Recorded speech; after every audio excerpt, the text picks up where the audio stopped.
لاہور میں آل Pakistan human relief international کے زیر اہتمام ایک شاندار خدمت انسانیت کانفرنس کا انعقاد کیا گیا، جس میں ملک بھر سے دینی، سماجی، سیاسی اور فلاحی شخصیات نے بھرپور شرکت کی۔ کانفرنس میں خصوصی شرکت صاحبزادہ فاروق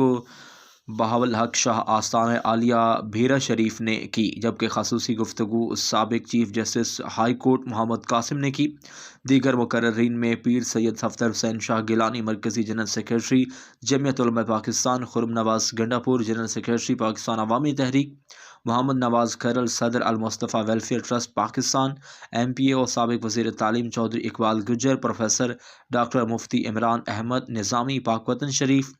پروفیسر ڈاکٹر نوید اقبال کھاریاں اور سندھ سے تشریف لانے والے مہمان خصوصی دیگر قائدین شامل تھے۔ مقررین نے اپنے خطابات میں پروفیسر ڈاکٹر علامہ شہباز احمد چشتی ایڈوکیٹ کی دینی، سماجی، فلاحی اور خدمات کو زبردست خراج تحسین پیش کیا۔ اس موقع پر پروفیسر ڈاکٹر شہباز احمد چشتی نے ہیومن ریلیف انٹرنیشنل کے 11 ممالک میں جاری فلاحی منصوبوں پر تفصیلی بریفنگ دی اور مستقبل کے تعلیمی، سماجی اور معاشی اہداف پر مشتمل روڈ میپ بھی پیش کیا۔